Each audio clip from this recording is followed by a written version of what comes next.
बताइए दुख किसे कहते हैं? यदि आपके शब्दों में दुख की परिभाषा देनी हो तो कैसे देंगे? भैया बताओ, आपके जीवन में दुख है? आप में से किस किस के जीवन में दुख है पहले तो ये कंफर्म कराओ। जिसके जीवन में दुख है वो हाथ उठाएं।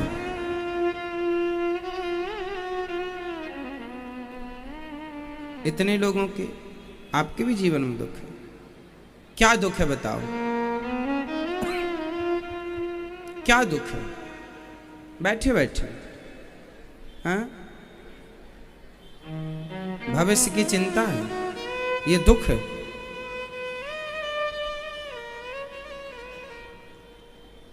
भविष्य की चिंता है, ये दुख है। ये कोई दुख होता है? आपसे हमने पूछा दुख किस किस को है, लगभग सभी ने हाथ उठाए, कुछ छोड़। अब आपसे ये सवाल करूं कि दुख क्या है आपको? क्या दुख है? बहू लड़ती है आपसे, ये दुख है? ये कोई दुख है? सास लड़ती है आपसे, ये दुख है? क्या ये कोई दुख है? महाराज जी हमारी बात हमारा पति हमारी बिल्कुल नहीं सुनता, तो क्या ये दुख है? हमारी बात हमारी पत्नी बिल्कुल नहीं मानती, क्या ये दुख है? हमारा बेटा हमारी सुनता ही नहीं, क्या ये दुख है? हमारे भाई ने सारी जमीन कब्जा कर लिया, क्या ये दुख है? क्या दुख क्या है? दुख किसे कहते हैं? आप बताइए, दुख की परिभाषा दीजिए, किसे दुख को परिभाषित कीजिए। जबरदस्ती आप चिल्लाते रहते हैं हम दुखी हैं दुखी हैं। क्या दुख है?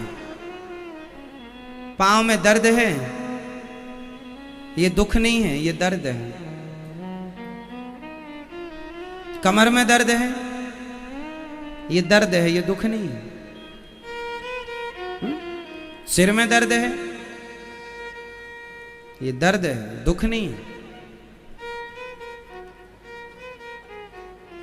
हमारा बड़ा नुकसान हो गया महाराज जी, दुकान डाली थी, फैक्ट्री डाली थी, खेती की थी, सब नुकसान हो गया, हम बड़े दुखी हैं,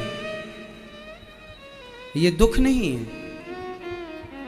लॉस हो गया, फैक्ट्री नहीं चली, दुकान नहीं चली, कारोबार नहीं चला, ये दुख नहीं है। ये तो वो बात हो गई कि बच्चा खड़े होकर चल रहा था, अभी नया नया चलना सीखा था, चलते चलते गिर गया। अब गिर गया तो फिर खड़ा होगा, फिर चलेगा, फिर गिरेगा, फिर चलेगा, फिर खड़ा होगा, फिर गिरेगा। वो बार बार गिरेगा, है ना? जब बार बार गिरेगा तो मजबूती से चलेगा। ये लॉस हो जाना, नुकसान हो जाना, ये कोई दुख नहीं है। ये तो आपको भगवान मजबूत कर रहे हैं गिरा गिरा के, कि एक बार मजबूत हो गया फिर जो दौड़ लगाएगा कोई गिरा नहीं सकता, मार कर भी चाह कर। आप उसे दुख मानते हैं जो दुख ही नहीं। आपसे सवाल यदि पूछ लिया जाए कि आपका दुख क्या है, कोई दुख ही नहीं है जीवन में, दुख नहीं है, पर मान रहे हैं ये दुख है, ये दुख है। हमारी तो घर में कोई पूछ ही नहीं है, कोई दुख नहीं है, तो ये लेके बैठे हमारी तो कोई पूछ ही नहीं है। ये दुख इस बात का कि हमारी बहू हमसे पूछती नहीं है कुछ, कि दाल में 1 चम्मच नमक डालें कि आधा डालें। सास इसलिए मुंह फुलाए बैठी है कि हमारी बहू तो हमसे कुछ नहीं पूछती। बाप इसलिए मुंह फुलाए बैठा है कि बेटा हमारे से कुछ पूछता नहीं है। ये कोई दुख है? कोई दुख नहीं है। सच्चाई बताऊं मेरी मां, सबसे बड़ा दुख क्या है? सामान्य शब्दों में, सामान्य भाषा में मैं आपको दुख की, आपसे मैंने पूछा दुख की परिभाषा क्या है, आपने नहीं बताया। अब यह दास अनिरुद्ध आपको बताएगा दुख की परिभाषा क्या है। सुनो ध्यान से, सारी जिंदगी काम आएगी आपको।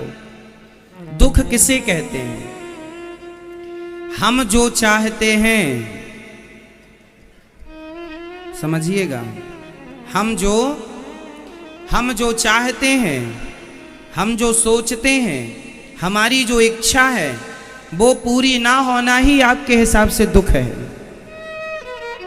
आप जो चाहते हैं वैसा नहीं हुआ, आप उसे क्या मानते हैं? अरे हमने पत्नी से कहा यहाँ वहां चली गई, सुनती नहीं है, बड़े दुखी हम तो पत्नी से। हमने बेटा से कहा ये करना है, उसने वही नहीं किया, वहां की सब किया, सुनते ही नहीं हमारी महाराज जी, हम तो बेटे से बड़े दुखी हो गए। क्या दुख है? कोई दुख नहीं है। आपके मन की ना होना उसे आप दुख मानते हैं। आपके मन का ना होना आप उसे क्या मानते हैं? दुख मानते हैं।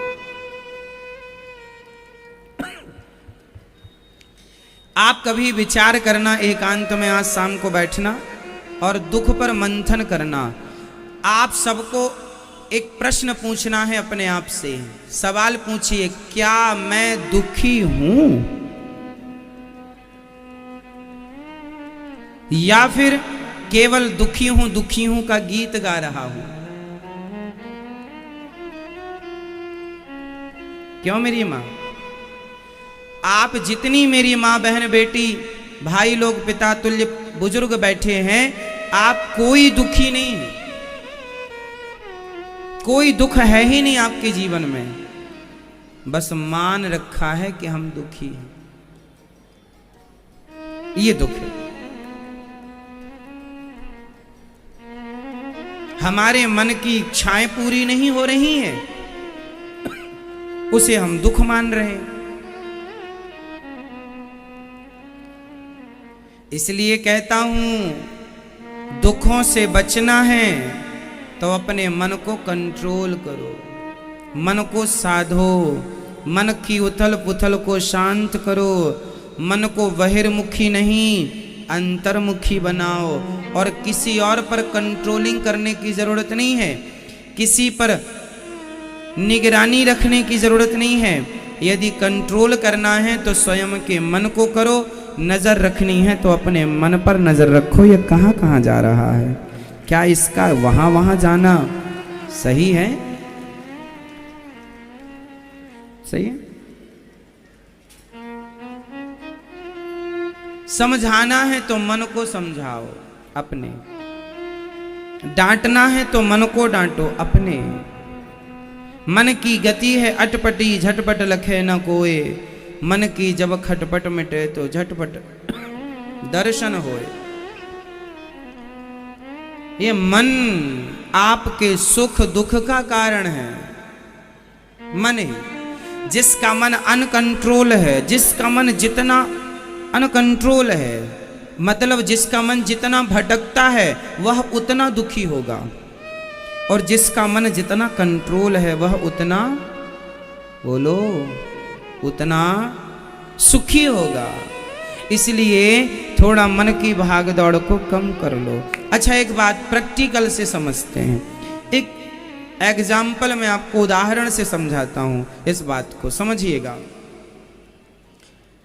एक लेंस होता है मेरी माँ, जब हम कोई छोटी सी चीज देखते हैं ना तो एक मोटा सा गिलास आता है, कांच लेंस। आपने कभी बचपन में देखा होगा, एक कांच होता है जो कागज रख देने पर, सूर्य की किरण पड़ने पर कागज में आग लग जाती है, कांच से। कौन कौन जानता है ये कांच? अच्छा, जानते हैं आप? एक गिलास होता है, हम लोग बचपन में उसके संग खेले भी हैं। कागज रख लेते थे, रुई रख लेते थे और धूप में उसे लेकर बैठ जाते थे। उसमें एक छोटा सा गोल डॉट बन जाता था, है ना।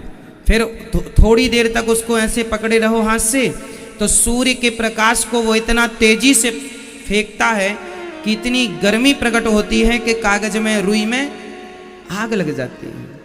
अच्छा, एक बात बताओ, माना कि ये कागज है, माना कि फॉर एग्जाम्पल, और माना कि ये कांच है और सूर्य का प्रकाश है। अब मैंने, अच्छा, कितनी देर करने से आग लगती है? कितनी देर? लगभग 3 मिनट 4 मिनट आपको स्थायी उसको रखना पड़ेगा, तब कहीं जाके कागज में आग लगेगी। अब एक बात बताओ, अब मैं उस कांच को यूं घुमाता रहूं, बार बार यूं करता रहूं और 1 घंटे तक करता रहूं, आग लगेगी? आग लगेगी नहीं। और स्थायी रखूंगा तो आग लग जाएगी। बस मेरी माँ, ये तुम्हारा मन ही यूं डोल रहा है। जिस दिन ये मन स्थायी हो गया ना, उस दिन आग लग जाएगी। और जब आग लग जाएगी तो अंदर जितने विषय वासना भरे पड़े हैं सब जल के खाक हो जाएंगे।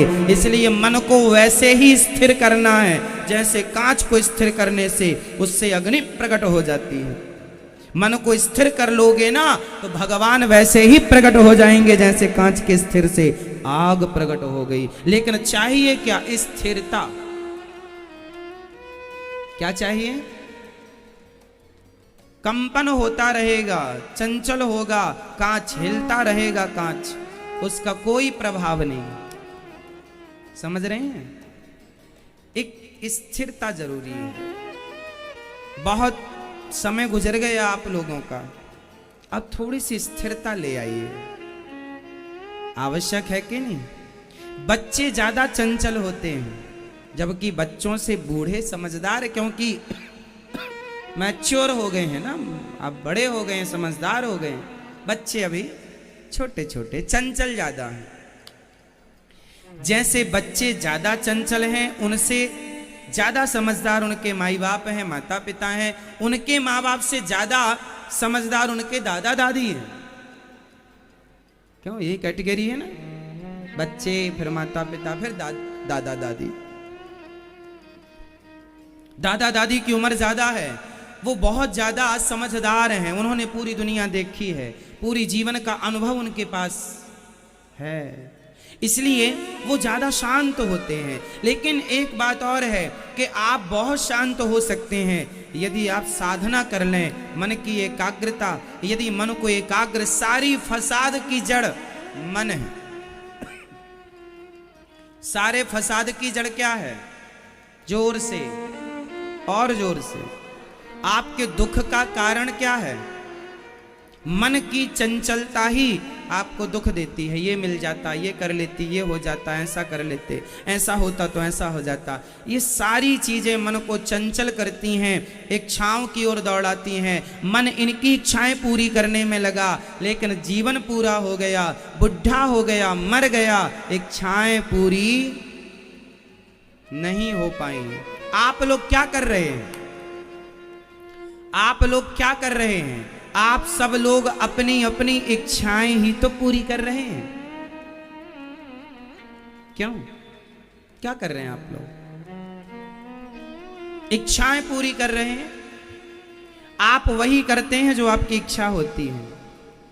आप ये नहीं देखते कि ये सही है या गलत ना, सही गलत से आपको लेना देना नहीं है। आपकी जो इच्छा होती है आप वो कर डालते हैं, कर लेते हैं। परिणाम बाद में आएगा तब देखेंगे, परिणाम बाद में आएगा, परिणाम बाद में देखेंगे। ये डिसीजन किसी मूर्ख का हो सकता है। समझदार व्यक्ति वो होता है जो करने के पहले उसके निर्णय पर पहुंच जाए कि करने के बाद इसका परिणाम क्या होगा। इसलिए वो काम मत करो जिसका परिणाम बुरा है, वो काम करो जिसका परिणाम अच्छा है। काम करते हुए उसके परिणाम पर नजर जरूर रखनी चाहिए कि इसका भविष्य क्या है। आज ऐसा करेंगे तो कल कैसा होगा। लेकिन आप भविष्य पर दृष्टि ना डालकर आप वर्तमान में खुश रहते हैं। जो मन में आया कर लिया।